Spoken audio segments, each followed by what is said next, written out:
What if I told you that there was a toy line that combined G.I. Joe, Transformers, Star Wars, Indiana Jones, and Toy Story? Today we're taking a look at Hasbro's hero lines, or the Heroverse. Back in the day, in the early 2000s, Hasbro created a line under the Play School umbrella of Star Wars figures from Episode 1, Episode 2, and the original trilogy. That line was filled of figures that were squat, chibi, cutesy little versions of our favorite Star Wars characters. But then, that line slowly evolved into the Star Wars Galactic Heroes line, which then umbrellaed out into so many different franchises. We're going to take a look at that history today, folks. And we'll also call in our favorite co-host, Buddy. Round of applause, everybody. Buddy's here. We were talking about the Galactic Heroes, or Heroverse. So Star Wars Galactic Heroes was a line that I collected a bunch as a kid. I even had some of the early Play School Star Wars stuff. I loved Star Wars. Star Wars was popping when I was a kid. We're both 99 babies, so we were there right as Episode 1 was coming out. I actually was born a little bit after, but we were prequel trilogy babies, basically. We were of the generation of the prequels. I remember... He's still a baby, but... Fuck you. I remember being in kindergarten and Episode 3 coming out. But these Heroes figures were ones that I feel like were staples of any kid's childhood that are around our age. To get into the many different lines that I mentioned earlier, there was Star Wars Galactic Heroes, which was the kind of genesis of the whole thing. Then Marvel did their whole thing with Marvel Superhero Squad, which got its own TV show as well, which is awesome for the underrated line. Banger in regards to Marvel comedies. Seriously, it's like kind of a Teen Titans Go situation where it's a kiddie show that's played off for laughs, but it's actually pretty good. It had a lot of deep cut references, which I always really appreciated. Plus, it made me aware of who Luke Cage was, Iron Fist, Misty Knight also, and a lot of deep cut characters who I've come to love. It was made for kids, but also true Marvel fans. But we also got Robot Heroes, which is a line of Transformers figures in that same style and scale, both for the Bayverse movies and the G1. We also got Indiana Jones figures for the original movies and also the Kingdom of the Crystal Skull, which came out while this line of toys was still popping. We also got a G.I. Joe line, which covered, again, the newer movies, the live action movies, and the original G.I. Joe line. And then we got a short little stint of two packs for one of the Toy Story movies, and it was just a little blip on the Heroverse map. But it's crazy just to think that years ago, when we were children, that there was a line that connected all of these famous, beloved franchises together in the same style and scale.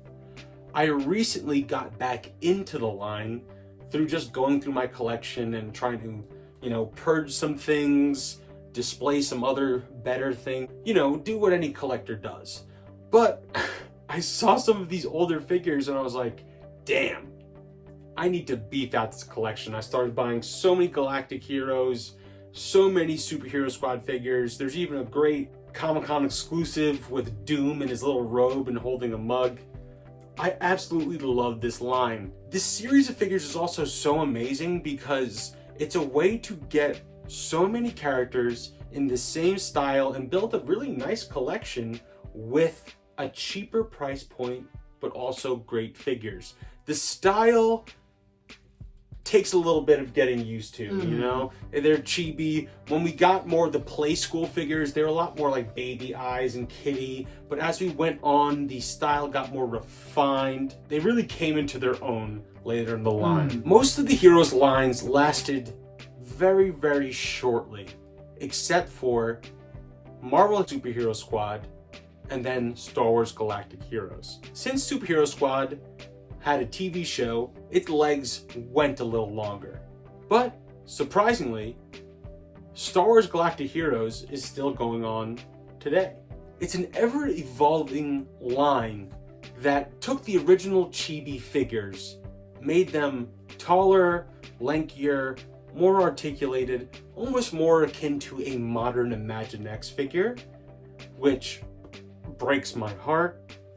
But it's interesting to see that this line lasted so much longer. The Star Wars, the OG, lasted so much longer than any other line, and then was almost the genesis of a whole other line. I would have loved to see this original chibi squat kind of figure carry on into the modern age, but it's almost amazing seeing it as a relic of the past. For me personally, I didn't have too many of these figures growing up. I had a few. I think I had some of the Star Wars ones and some Transformers ones. I know I had some Toy Story ones that were similar, but not exactly the hero figures. There were some Toy Story ones that there was only two packs that were the Toy Story ones, but then they also made other figures that were kind of in that scale. There's a whole bunch of different companies and franchises like DC, Power Rangers, all these different things that all tried of them to in like replicate chibi style. Yeah, that small scale. They all tried to replicate it, but they couldn't quite hit that same mark that Hasbro was doing. And I think these are really good launching points for a lot of modern tropes with action figures here. Cute little chibi, like, collectible figures. And again, I know, like, there were WWE, like, micro brawlers. I'm pretty sure I remember those were pretty awesome back in the day. And again, just so many nice details packed into these really awesome little chibi statues. You could go to about any house and you would find a kid who had at least like 2 or 3 of these lying around somewhere. See, as a kid, I remember playing with the OG Play School stuff, where it was even before Star Wars Galactic Heroes. I had a whole bunch of the Star Wars Galactic Heroes stuff because I was always into the prequels and the original trilogy. So I even remember playing with the Episode 6 Luke and the guard. You made your own fanfic of Luke and the guards. Yeah, I had a few of the Gamorrean guards and Luke and the speeders and the Ewoks, all had the Play School line. And then I remember Episode 3 and 2 coming out. 3 had some pretty awesome vehicles. Had some great vehicles, some great figures, really expanded all the Jedi out. And I was always collecting this line. I remember even my dad, who's also a toy collector, got me into this stuff. He would like put things on layaway at Walmart when that used to be a thing so that we could get to, he'd say, oh my God, he would say, next Friday, don't worry, we're going to get this 2-pack of Anakin and Dooku. And again, the Star Wars Galactic Heroes line lasted until the Clone Wars even, which is awesome. Yeah, the Clone Wars had some Clone great Wars. figures. And that was kind of the end of that style. But even growing up still, I remember having the Transformers Robot Heroes and getting G1 ones, which I didn't appreciate as much when I was younger because I wasn't as much of a G1 fan as I am now. You lack taste. I would like Sharpie in and like color over some of the G1 ones to make them cooler. You are sacrilege. It was messed up. But I remember having Unicron and Ravage and Soundwave and all these great ones. And then I also was so big into the Bayverse. So my dad would be like, oh, if you go to the lacrosse practice, then I'll get you the Skids and Mudflap Robot Heroes You're really figures. going for Skids and Mudflap? Of course, I love Skids and Mudflap. You're racist. Sadly, that line didn't even reach later until like Dark of the Moon. But there were some great Revenge of the Fallen ones. There's even a great Fallen Big Fig. There's even a great figure of Jetwing Optimus Prime. Some even human characters, which we barely even got from the normal Oh, yeah, I remember line. those. We would only ever get them from like the Human Alliance figures. Oh, yeah, those were awesome figures. So many weird and awesome options. I even remember getting into Indiana Jones around when Crystal Skull was coming out, and I was able to get a bunch of silly, Mutt Williams and indie figures from Kingdom of the Crystal Skull, but also get some like weird Nazi and Ark of the Covenant stuff from their little OG enemy line. Enemy soldiers. Oh yeah, exactly. Because it's a kiddie line, so they're not like, these are Nazis, but they were. Same thing with Lego. But I'm really happy because I was able to get back into this line again when I was an adult, really flesh out a nice collection. As a fan of these lines, this Heroverse is a perfect way to build out a collection of a diverse group of characters for cheap and get some really cool figures. Speaking of diverse characters, Drake, can I pull some of those diverse Yeah, let's characters take out? a look at some of my collection. This is only a small amount because I've been starting this collection for months now and I can't stop. I've got a little checklist and I've got so many great figures here. And these are figures that, like, hey, if I was trying to get them out of Marvel Legends or the Black Series, it would take so long, be so much money, but praise Rebo. I didn't want to pull out my Comic-Con exclusive set, but I also want to start off with an amazing Fantastic Four little bundle here. We have the Big Fig of Galactus, looking very chibi, very cute, but also awesome. And derpy. Very, very derpy. He comes with a great Flame Dawn Johnny Storm to fight him as well. We would even get a Sentinel in the line, which came with a really cool Wolverine figure, and then a different variant of the Sentinel that came with a great Cyclops. We'd even receive characters based off the very adult comic, The Ultimates, in Iron Man and Giant Man. Yeah, let's have the kids play with the guy who nearly killed his wife by sicking ants on her. Well, if you remember, there's also that like Avengers cartoon that came out, that movie cartoon that came out at the time. Yeah, but still, it was based off The Ultimates. Yeah, I know, but very bleak. And then some other great Marvel Superhero Squad figures include Punisher cosplaying as Cap.